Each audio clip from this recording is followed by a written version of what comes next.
Hi, I'm Keegan, and this is GM Talks.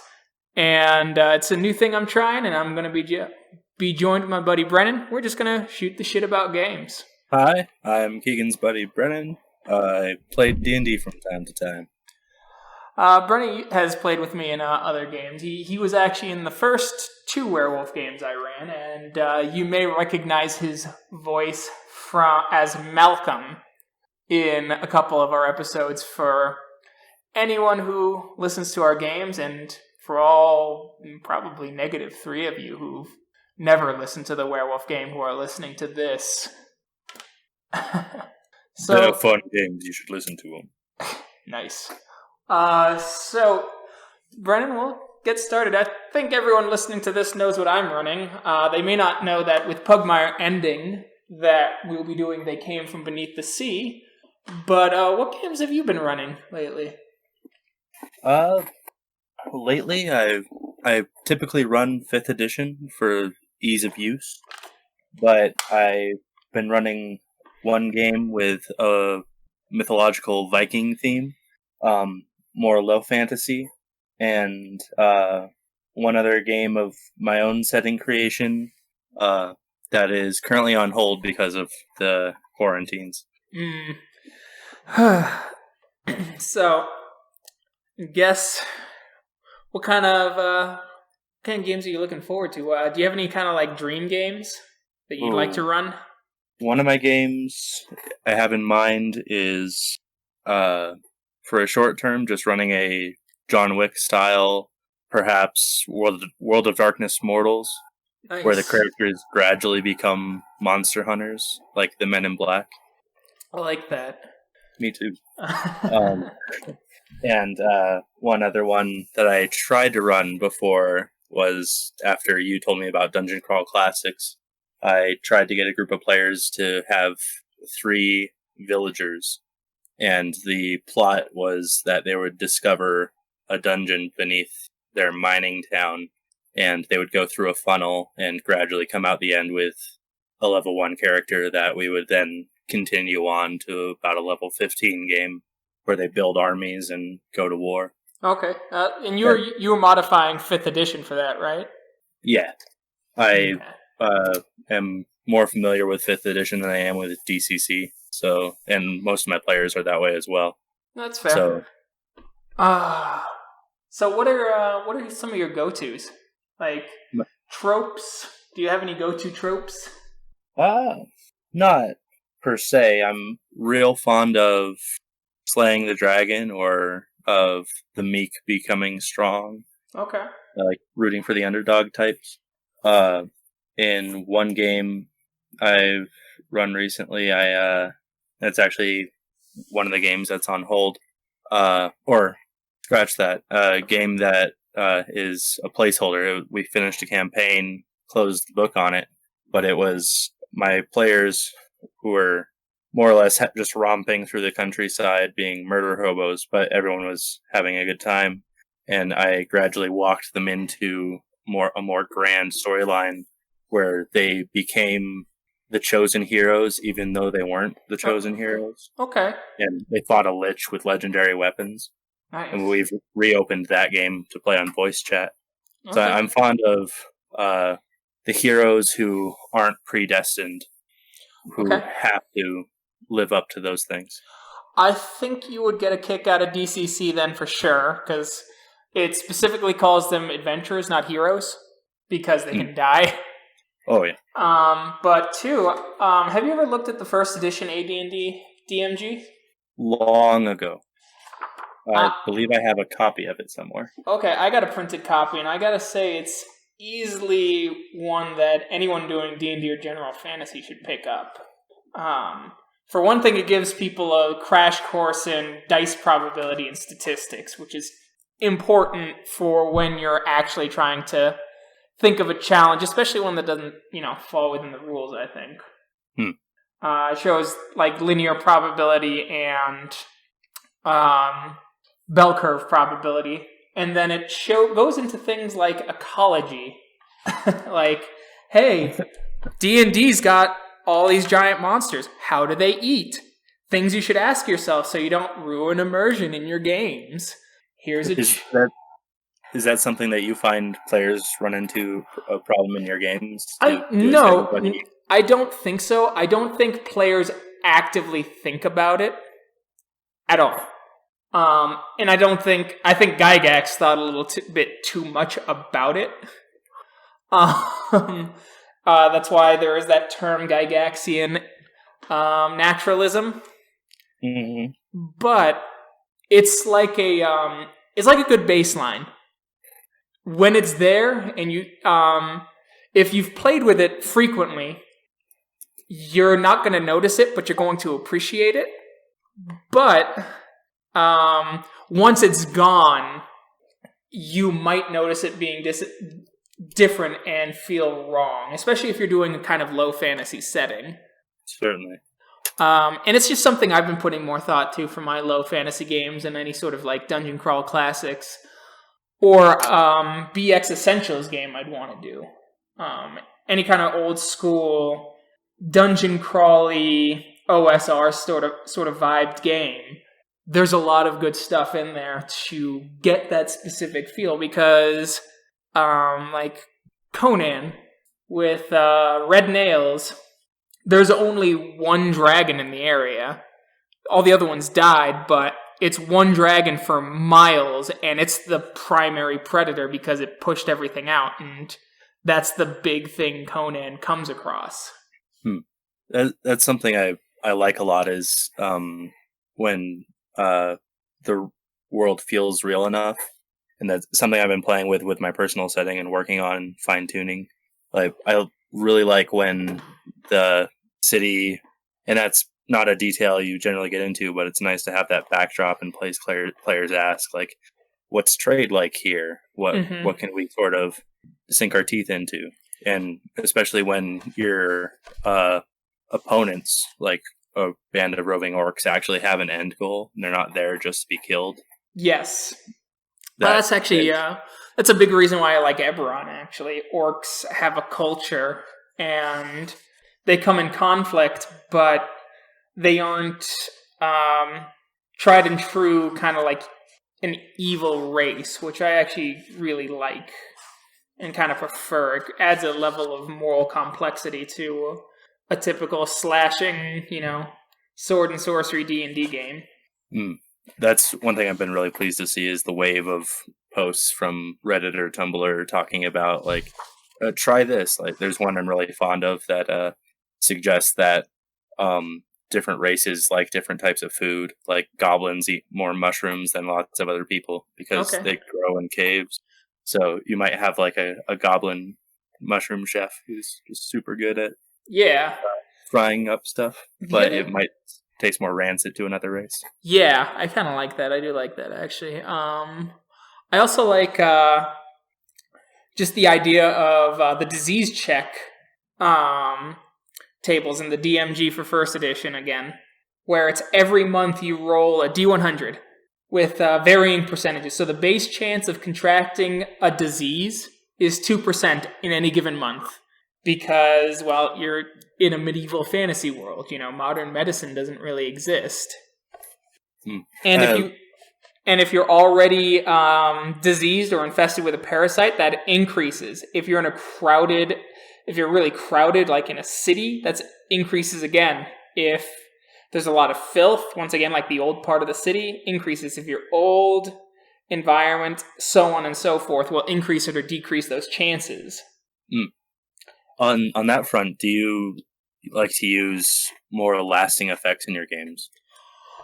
I was against it initially, but when you start to think of like, hey, this poison, like in Dungeon Crawl Classics, will permanently drop your strength by a D3. That seems really harsh, especially because DCC doesn't give you attribute increases with level ups. But instead of a character feeling worn out or like this sucks, what you do is you add in a quest, and if the character wants to regain their strength back, then you just make it a quest. They quest for the magical item or the magical potion or the ancient sage upon the mountaintop, and you make it interesting. And then you can create that ebb and flow, and then you're a little less... trepidatious about, giving them those quote-unquote permanent status effects. They're only permanent if they don't engage with the world to fix it. Exactly that. That's a character I have in another game, in another friend's game. It's more colonial fantasy. Okay. And this was a consequence of me engaging with another character. We had fought a really tough battle, and her character went down. So I attempted to steal a potion from her, but she had her bag of holding next to a bag of devouring. Mm-hmm. And my character hastily didn't tell the difference. He's a dual-wield ranger, reaches in, loses his right hand. Stayed that way for about 8 sessions. Wow. Yeah, but through some roleplay and interplay and apology, he got the party back on his side, sort of, at least. Mm-hmm. Paid them. We had a mad scientist NPC who the GM provided, Mm-hmm. and we had to gather some mythical ingredients on 3 separate quests to restore a hand and pay like 5,000 gold to do it.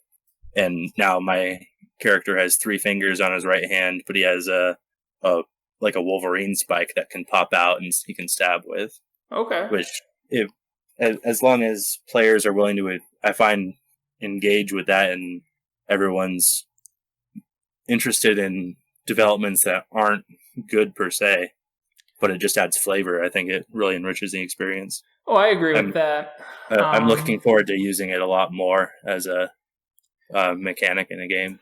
And it's things like that I really like, that Dungeon Crawl Classics specifically, they don't have spells that allow you to remove curse at all. Excuse me.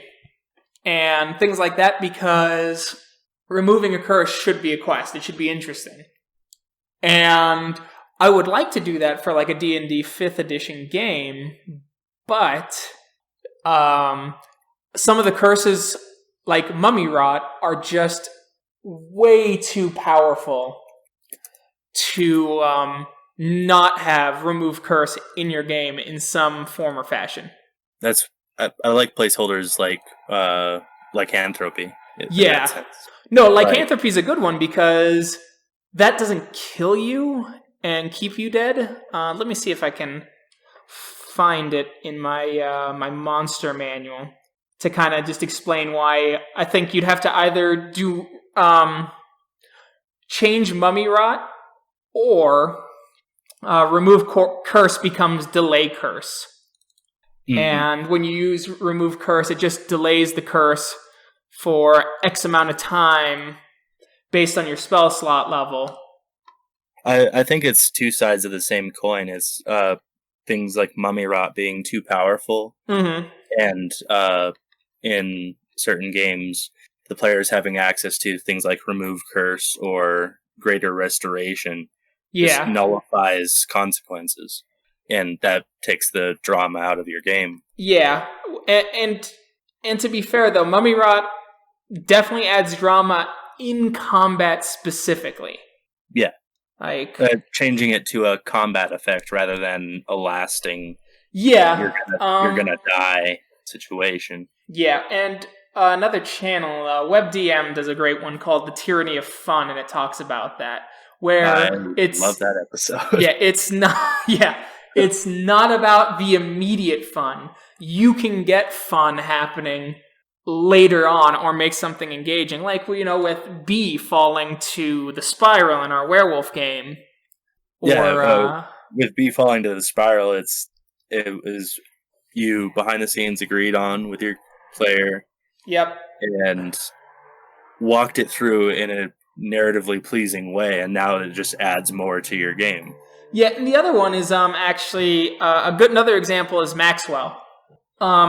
Maxwell, I tried very hard. I wasn't going to rob them of that victory if he did get killed in episode 4.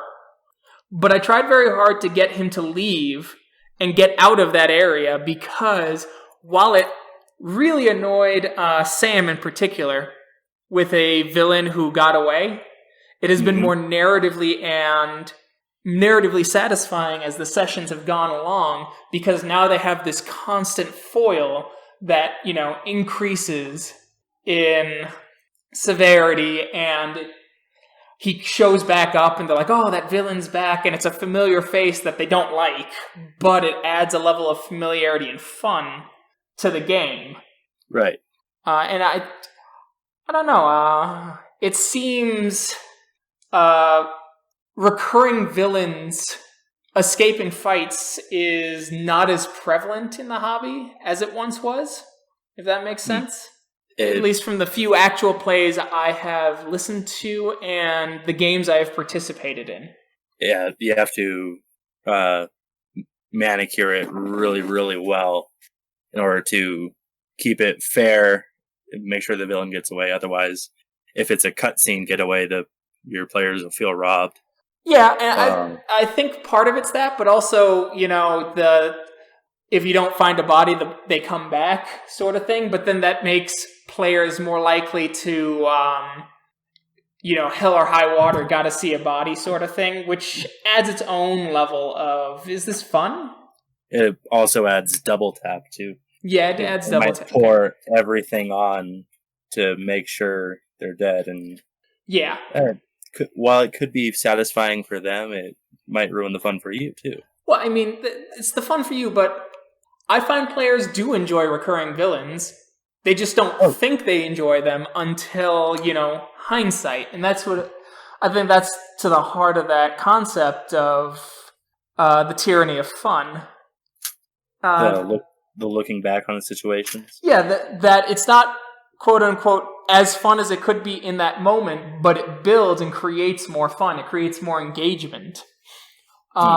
Their other example was encumbrance. One of the rules everyone throws out right first thing is, while encumbrance doesn't feel fun at the time because it's number crunching, and I will admit I'm the first person to try and get rid of as much number crunching in my games as possible, if you include that and ammo and disease checks, especially like you roll randomly to see if they get a disease if they took any hit point damage. Mm-hmm. Because unless someone does a medicine check on them and succeeds, that adds to a certain level of realism, that an immersion that lots of people end up finding fun, but they don't take all the pieces and think of the whole. They just know that one piece is very annoying. That's one I run into a lot. I pay very close attention to my arrow count. Mm-hmm. And I don't hound my co-players about it. Everyone's going to do their own thing, and it won't take away my fun. But if they do, there's a lot more drama in Bard reaching for the black arrow rather than Legolas having an infinite quiver. Yes, and that's something I love when, like, getting disarmed or having a weapon break. I have one DM I play with who's really comfortable doing that with my character because he knows I'll roll with it. Yeah, and it's just way cooler. Like, you run across the battlefield and pick up a sword that an enemy dropped or something. It just adds that sweet flavor. No, I absolutely agree. And that's what I've been getting a little more comfortable with in explanations in Werewolf now, too. Like, if they take health damage, I'm now explaining some of those negatives because of parts of their body missing. And if they do the frenzy roll, some of those body parts might remain missing now. Like, they lose an eye because they're at a -2 penalty and are, wounded. And if they get to regenerate normally, then the eye comes back and regenerates. Right. But if they get hit to critical and they have to do that rage roll, they get the battle scar and missing eye. Yeah. And I'm a little more comfortable with that now, because I know people don't like the concept of permanent consequences, but I do think now, after all these years of running, that permanent consequences add their own story.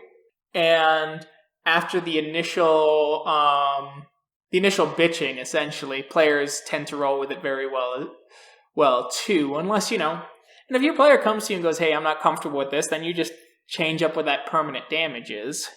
Oh, yeah. And that comes with one thing I think you do really well is laying a baseline, like session zeros Mm-hmm.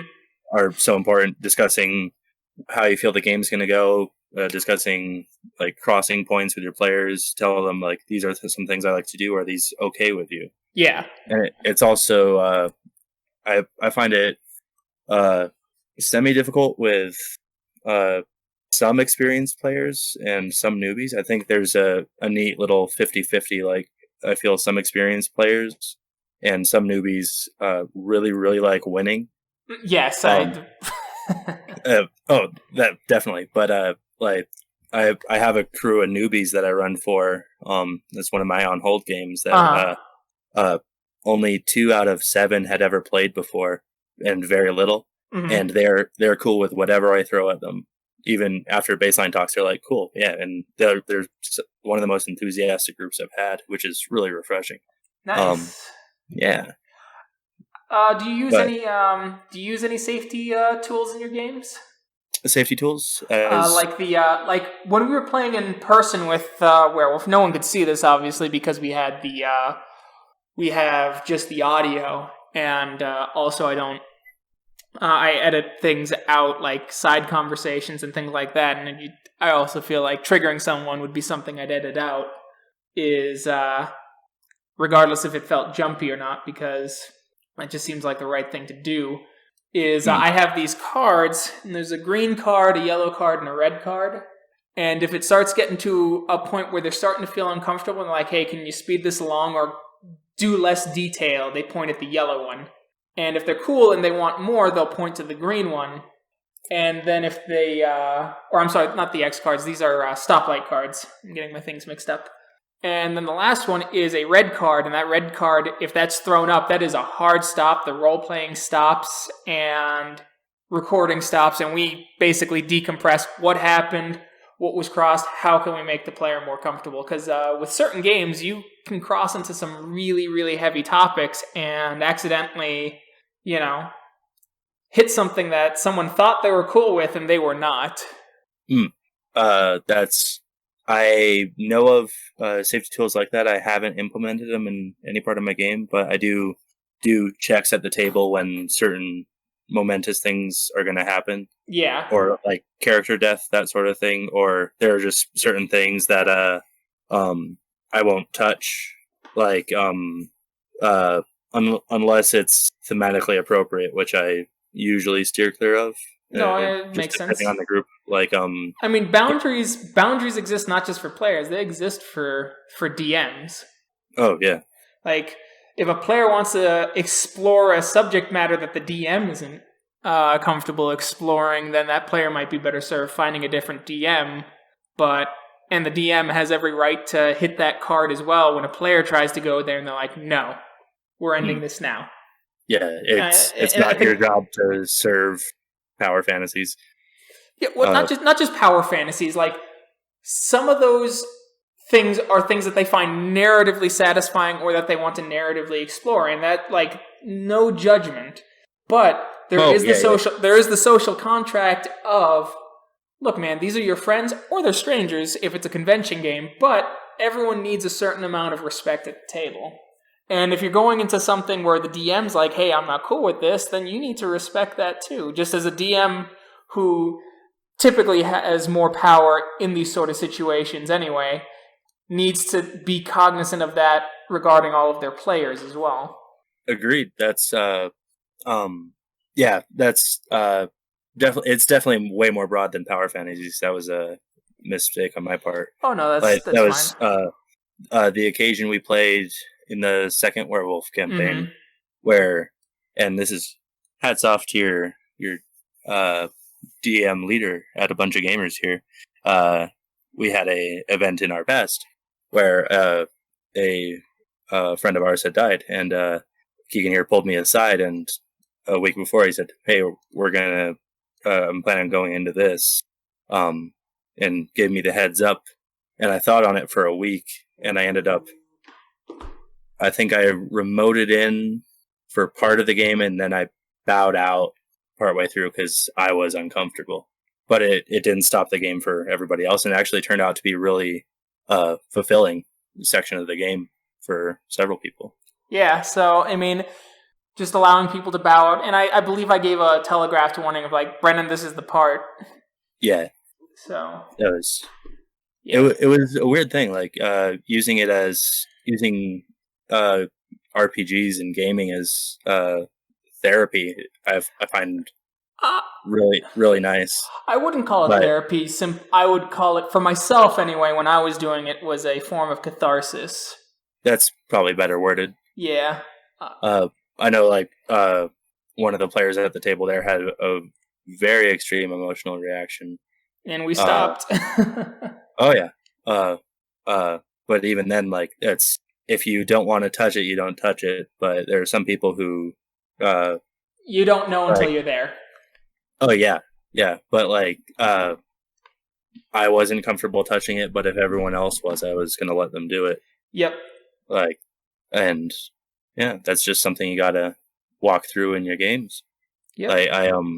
I in my recent game, the one that we reopened, the de facto party leader was a chaotic evil warlock, who was basically guiding the party into as much chaos as he could. And through random chance, he actually died.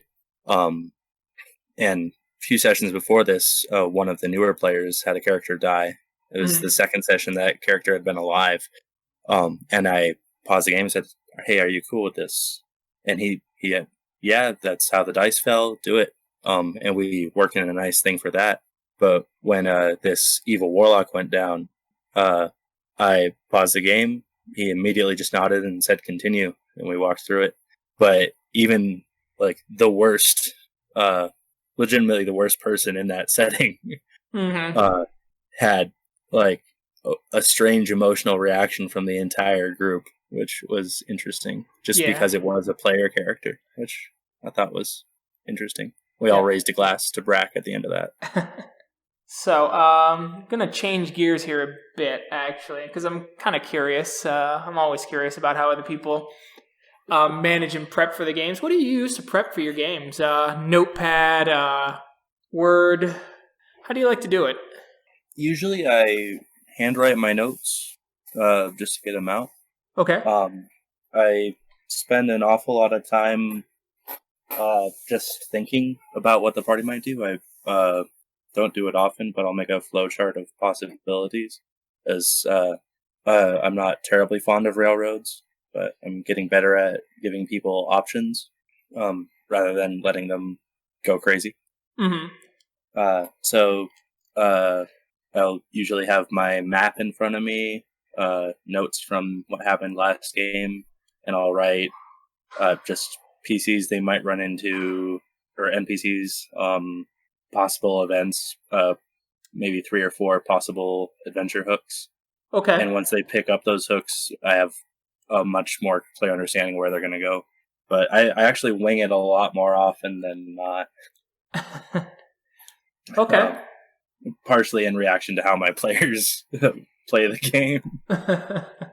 But I'm pretty comfortable winging it with that. Yeah.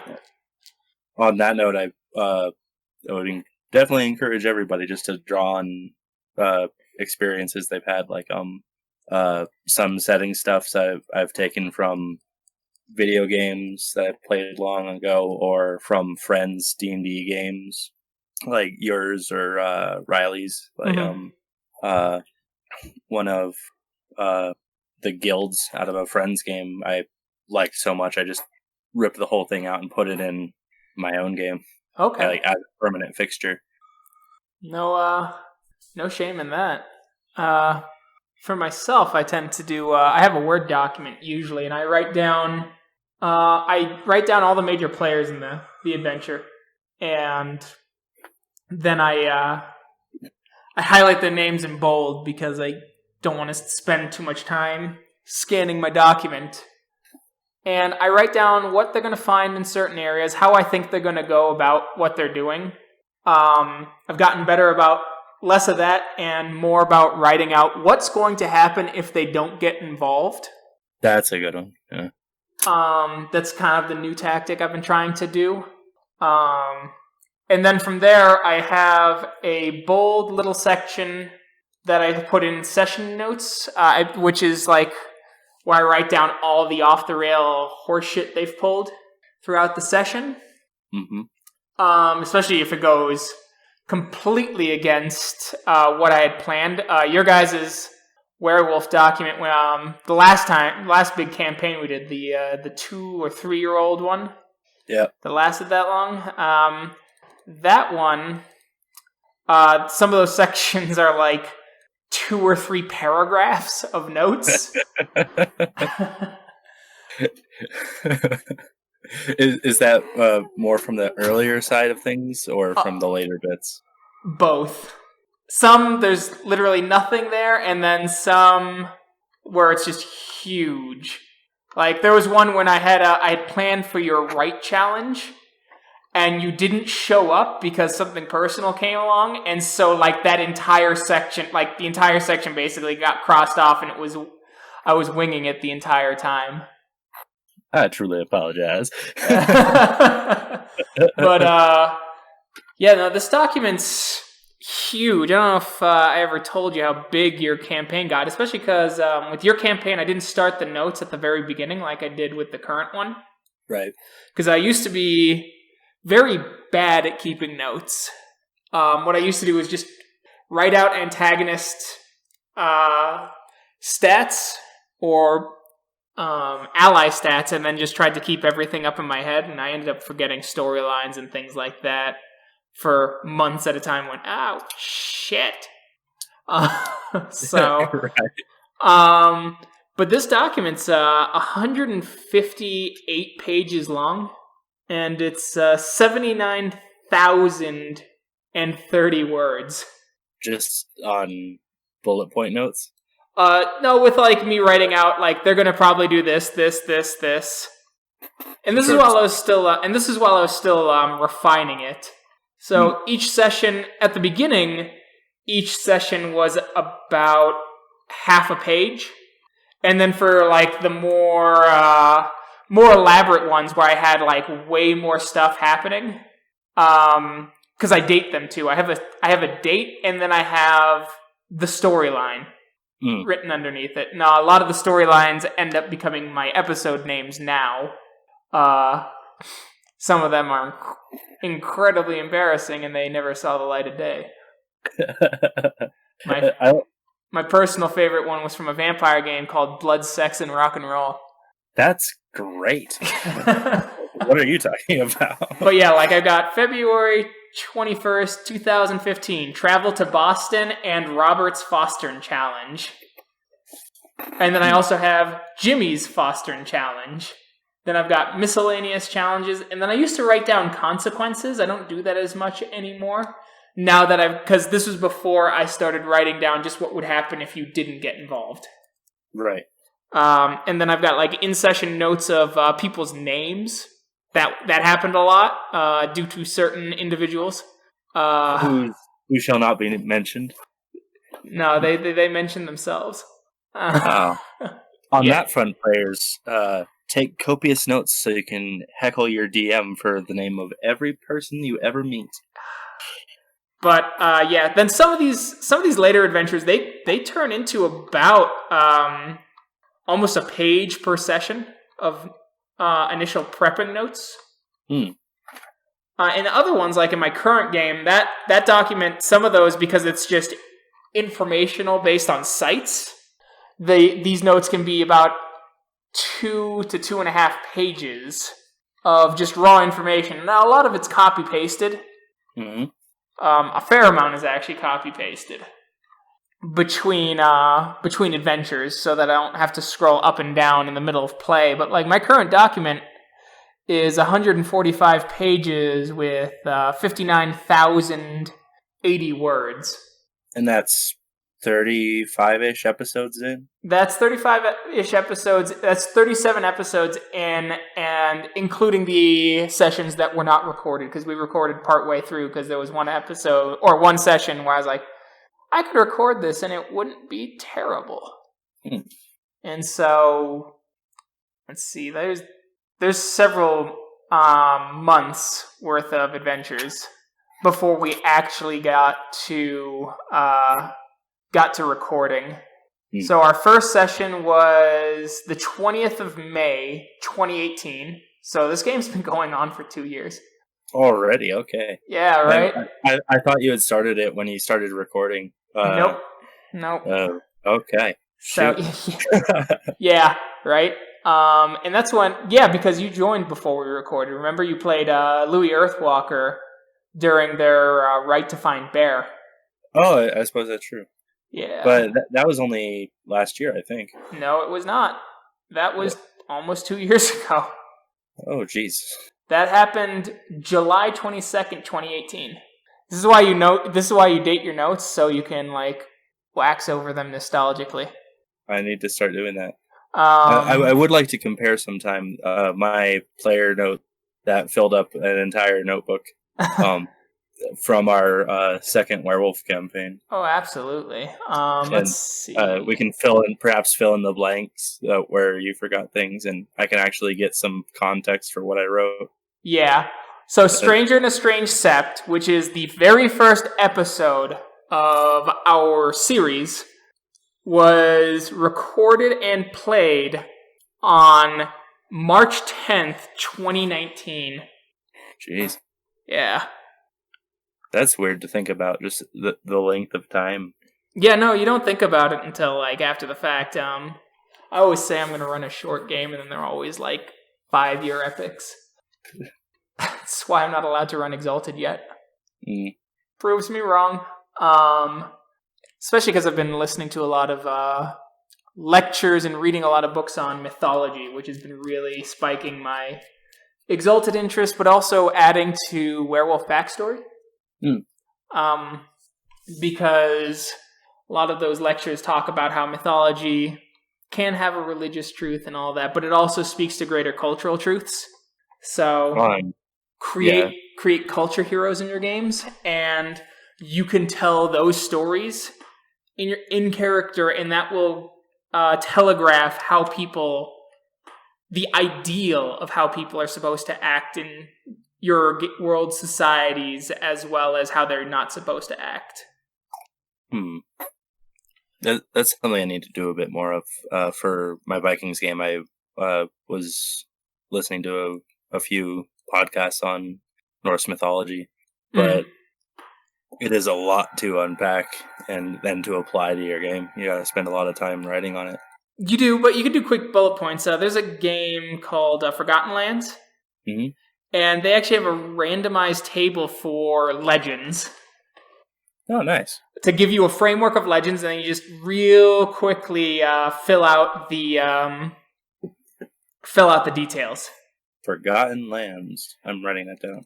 Yeah, I shared it on my Facebook. I think it was before I made the Bunch of Gamers page. It might have been after. It was free, actually, for a little while on DriveThruRPG. Just the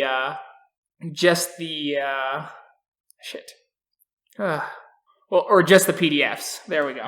Anyway, I got there. So, roll a D66.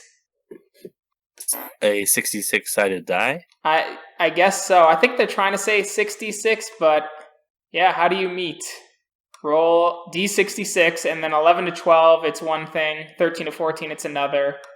And then it goes all the way up to 65 and 66. I think it's how to meet players.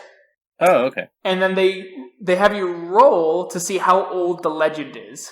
And then you roll again to see there was, and it gives you an adjective and then a species. So you could say there's a bloodthirsty king, and then you roll a D66, and it says, who sought a weapon because of honor, and traveled to a tree located close by to the location they're hearing the story, obviously. And then the next table is in some ruins, dark forest, mountains, or any of those, in the direction of, and then you get a direction. The legend goes that he/she, let's say, died in battle, and the location there is a dwarven artifact, but also a cruel goblin, or cruel goblins. And then you can fill out the rest. Done.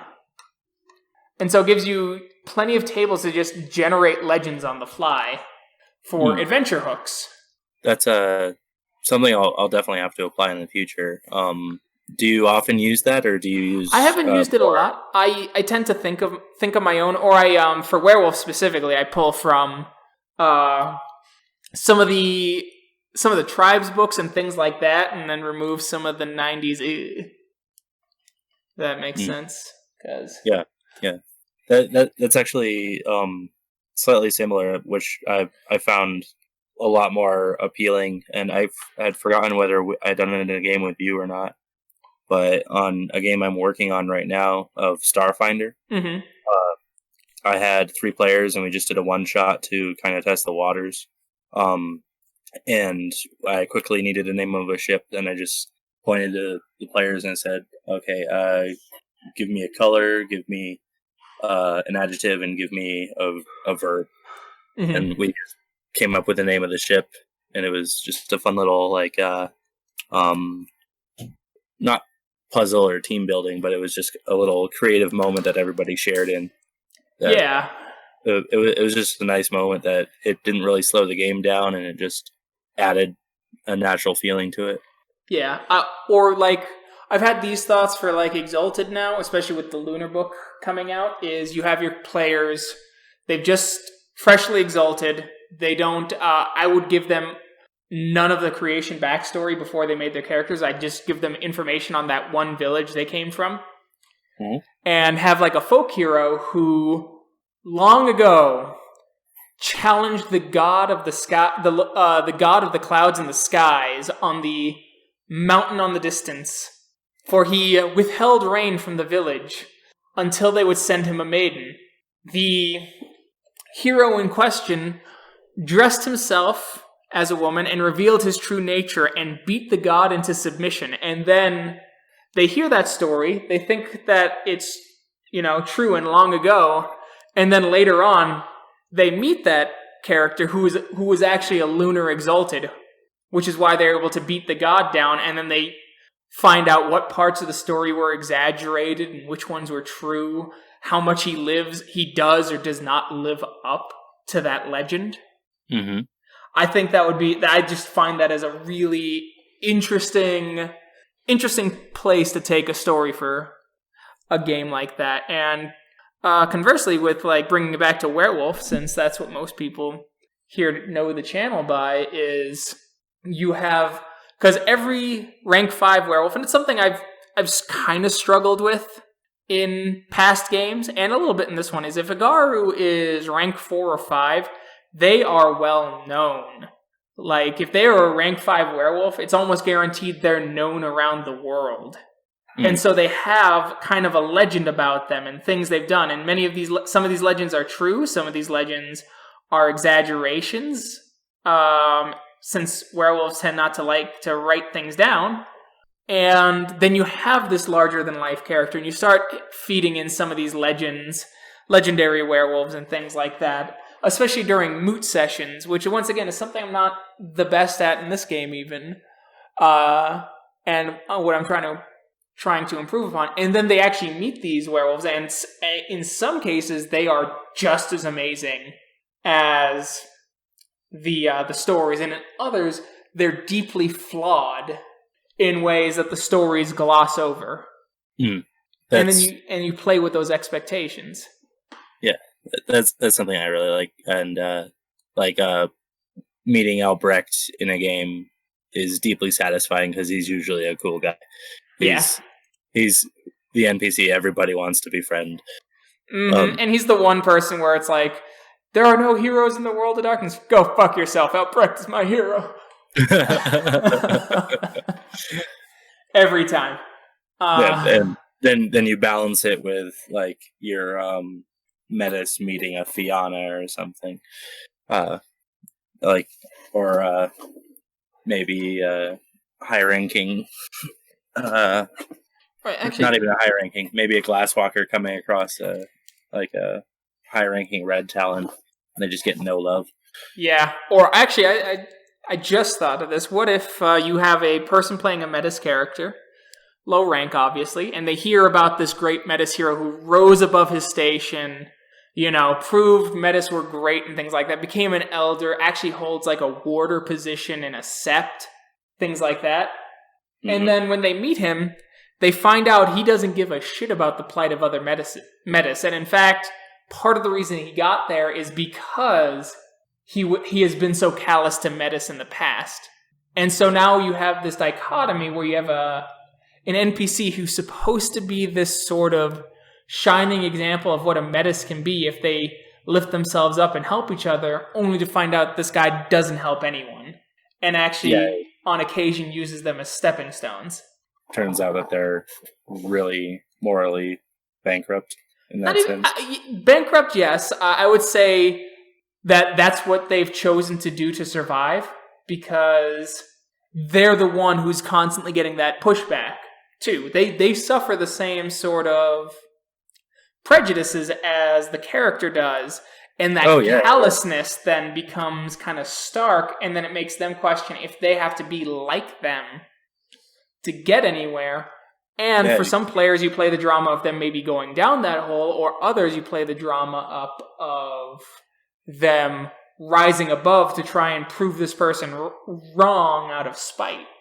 Yeah, that offers a really nice dichotomy of choice. Like, on the one hand, they're cruel and callous and use them as stepping stones, but on the other, it's kind of they're surviving in that position. And I think Werewolf is my favorite game, and I think I've played like 90% of my Werewolf games with you, so I'm a little bit biased. But having that moral ambiguity line is deeply satisfying. No, I absolutely agree, and I think part of it is also something I've also been poor about. Even with this game, I'm trying to get better. Is the moral ambiguity even of Pentex? Pentex is 100% for the worm, like they are, but the people in Pentex, a lot of them are trying to do good. And on top of that, even though Atoli Burgers pays their employees dog shit, treats them like trash, like any sort of fast food restaurant does, they pay better than any other fast food restaurant on the market.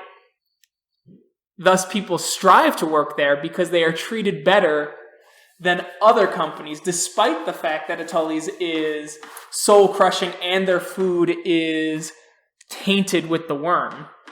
Right. You have people in Magadon who are actually genuinely trying to produce cures for cancer.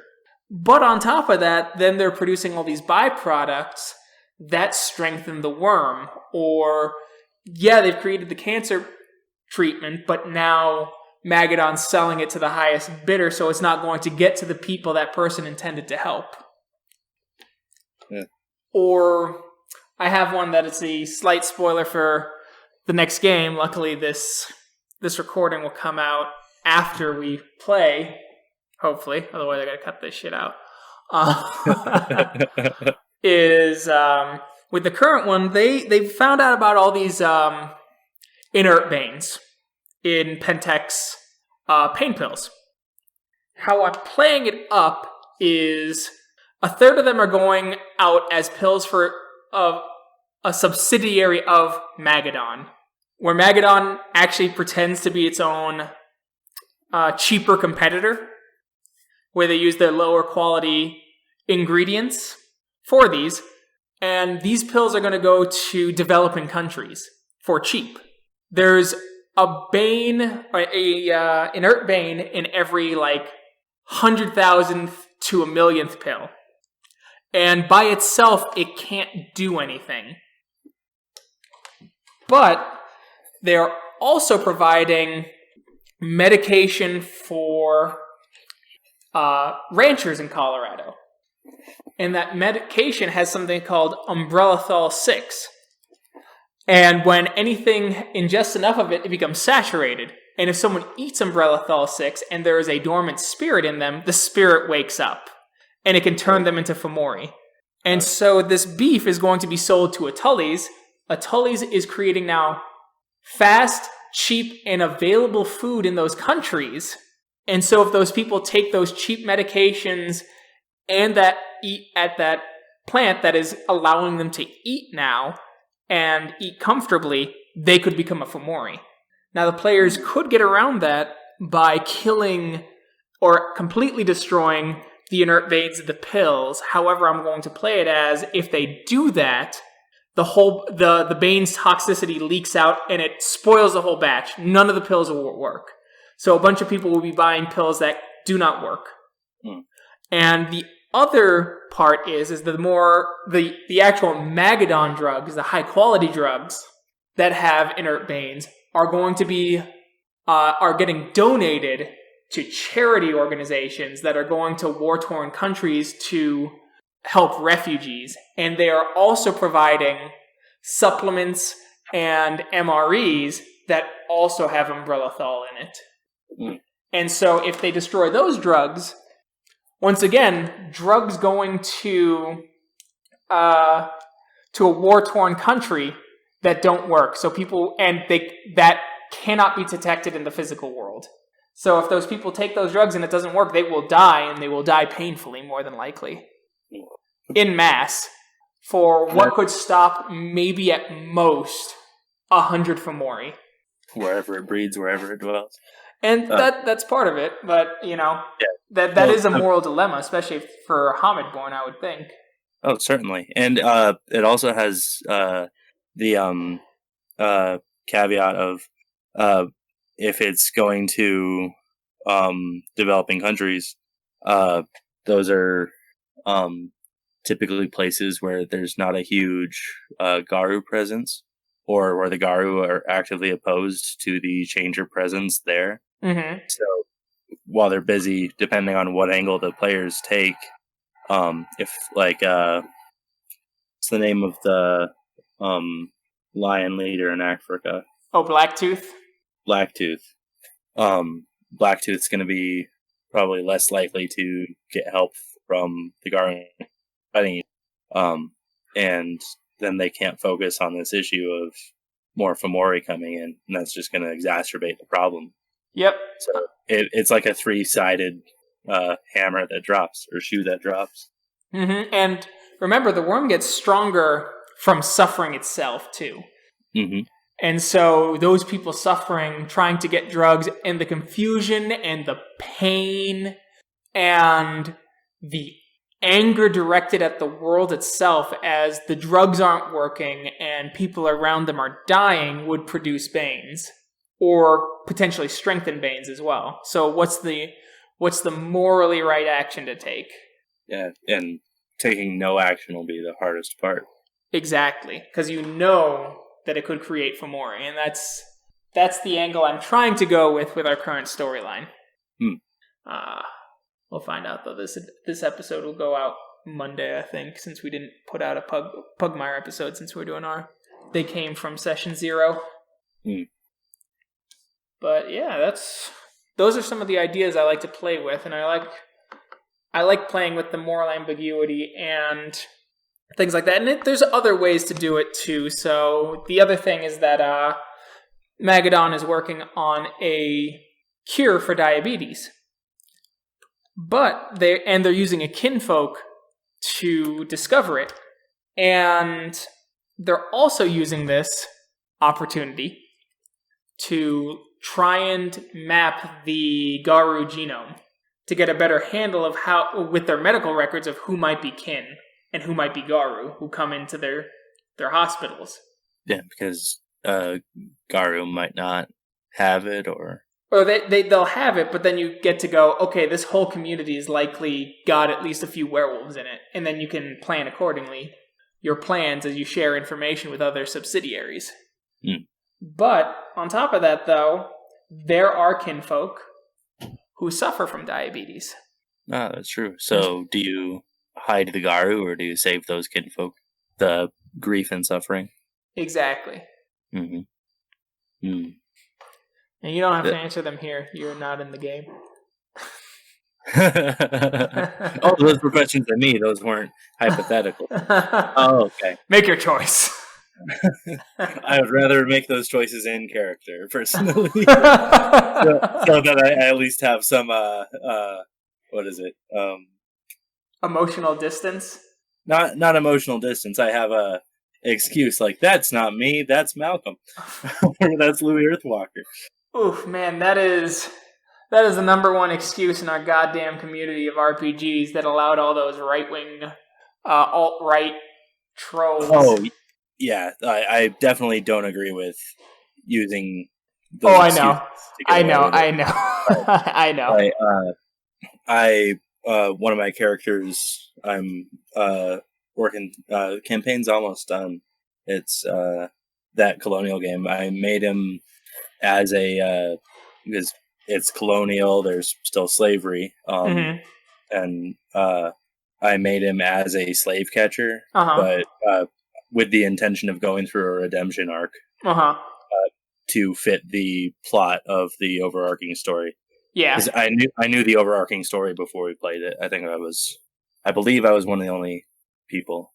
Yeah, but, and I think I posted it a while ago. The concept of if you want to play a character who is racist, even into fantasy races, and there is no narrative consequence for that, or your character doesn't learn the error of their ways and then must make amends, then you just want to do that in real life, but you understand there are consequences.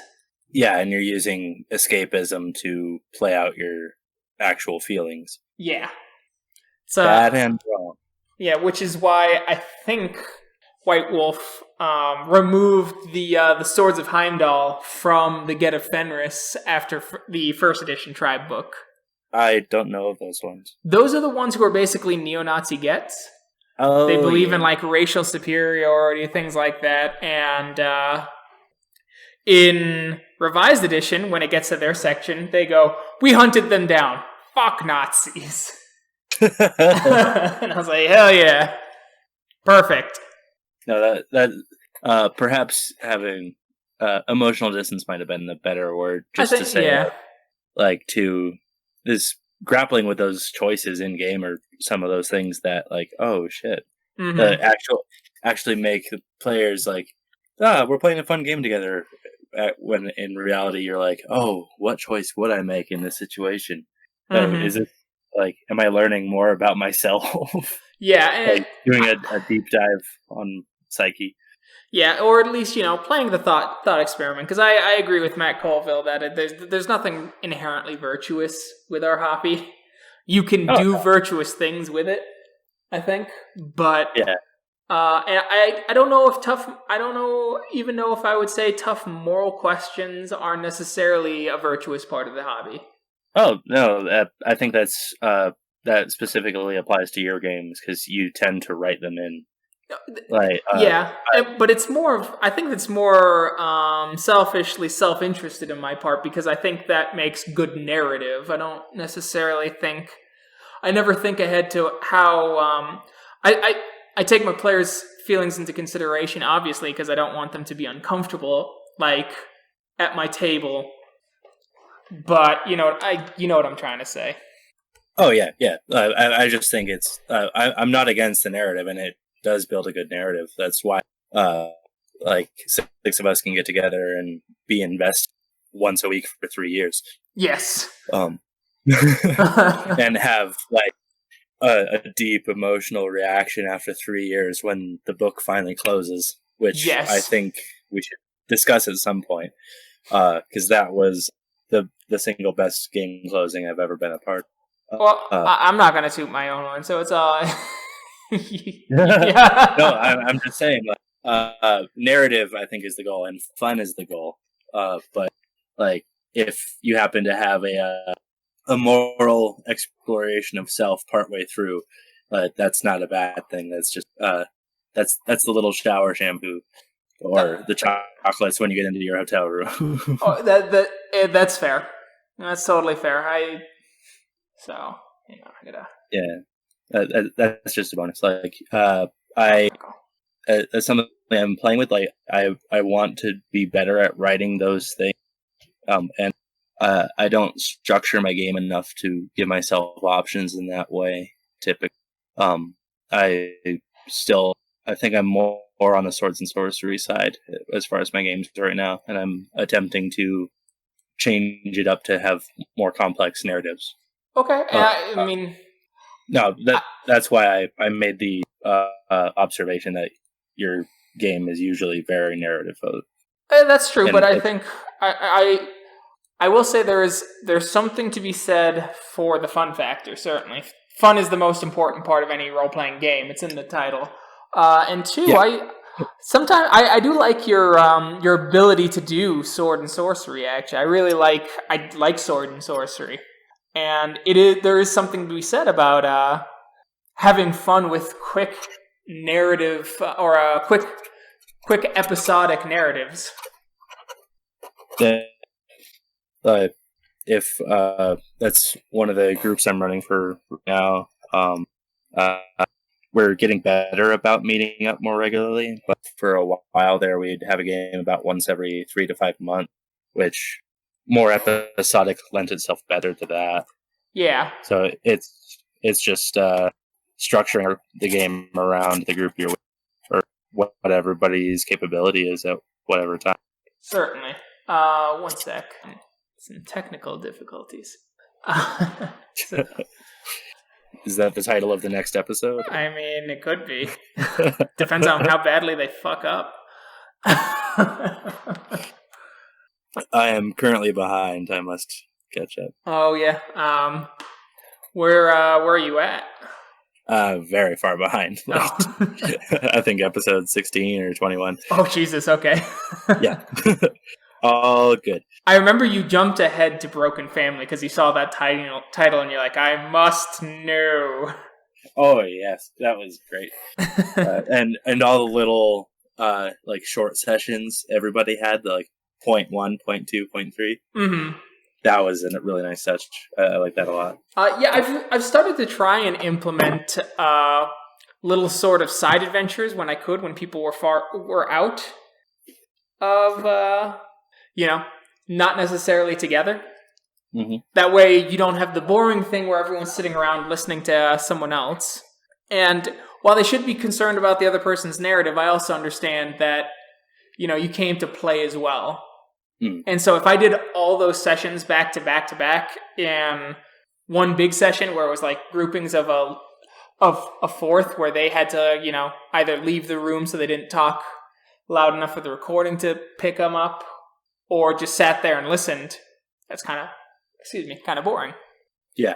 I've gotten better about that too, about possibly doing, and I've thought about this and I've played with it before, is giving the other players NPCs to play when it's someone else's specific story. Mm. I've thought of that. I've also thought about, I've played with this idea before, and I don't have the time, nor do I have really the fortitude or the mental bandwidth to do it, but run 2 campaigns of Werewolf happening in different parts of the world, and then having them meet in one big session, splitting off again, and then having the narratives occasionally intersect. Then having the the guest pack that are in the newest episodes, them being able to go to different areas, and then them showing up in the other person's game. Yeah, that'd be an interesting way to play with downtime. It would be. I think just grander stories. Hmm. Like how LARPs do it, where you have a couple smaller storytellers, and like if I built up this Discord channel, let's say, and I chose 2 or 3 DMs I really trusted, and then I had my groups. And we all ran our games, and then they all gave me the recordings. I listened to them while I edited them, put them up, and so I'd remember what happened, and we keep the games in the same sort of days cadence, I guess, where all the sessions happen over the same number of days, or roughly enough so to where they can meet again, and then they start hearing about the legends of the other characters. Yeah, like, and then you have a grand session with like 20 to 30 people at a grand moot. I was just about to say that. Mm-hmm. Like a moot that's actually a moot would probably fix the problem of making it feel that way. Like do a barbecue with a fire pit in the middle and everybody is there in character. I mean, that's what LARPs do, essentially. I also hear, though, that doing a LARP moot is, like, the worst part of it. Because, you know, it's so chaotic and you have everyone there trying to tell their stories and things like that. But it's a thought I've had before. It's one that's not realistic, and at the end of the day, I don't think I'd actually want to do. It's kind of like the... For your guys' campaign, I actually was going to have another group doing vampire, but that group fell apart. And then... kind of opposing storylines? Opposing, yeah, to some degree. So I was actually going to... So the original plan with the second game that we did with Roger and Snow and all of them was... The original plan was for a couple months you do Werewolf, and then for a couple months you do Vampire the Masquerade, and then for like a week or two you'd play a Pentex first team who would get into trouble, and then you'd go back to your werewolf characters trying to clean it up. And then I have another short one with a couple kinfolk, and then when we finally got to the apocalypse, I would tell people to pick up certain characters and they'd actually crisscross. So some people would be playing their vampire characters with others who were playing their werewolves trying to survive a worm invasion. And then like the Pentex team would defect because they want to survive, and they're working alongside werewolves and vampires and kinfolk and so on and so forth till you got to the end, and then you were all your werewolf characters again for the final fight. That was the original vision of that campaign. That's a pretty intricate one. Yeah, and at the end of the day, I'm happy I didn't do it that way. On the subject of those type of games, have you ever toyed with the idea or designed a West Marches game? I've thought about it. I've never done it. I've toyed with it. I do have Hexographer, and I have considered it multiple times. I wanted to run that style of game during this quarantine, but none of my regular players really showed interest. Yeah. Which it is what it is, but I am about to join one coming up soon. So very nice. We'll see how it goes. Yeah. All right. I think we've yammered enough about our games. I think we'll do this in a couple weeks, probably, or we can do this again next week. Actually, I have an off week next week for games, so we can do a recording. See if we can pull others in. We might do it on a Friday or a Saturday, depending. Sounds good to me. All right, cool. We'll see you all guys in a week or two. Signing out.